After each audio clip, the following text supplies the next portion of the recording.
Walang taong nakakaalam kung kailan babalik si Jesus. Tungkol sa araw o oras ng aking pagbabalik, walang nakakaalam nito. Kahit ang mga anghel sa langit o ako mismo na anak ng Diyos. Ang Ama lang ang nakakaalam nito.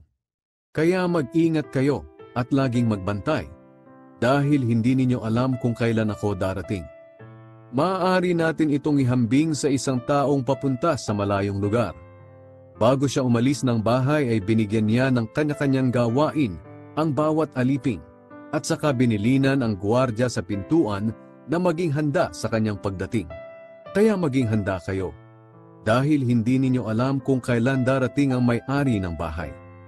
Maaaring sa hapon o sa hating gabi, sa madaling araw o sa umaga. Baka bigla siyang dumating at datnan kayong natutulog. Kaya ang sinasabi ko sa inyo ay sinasabi ko rin sa lahat.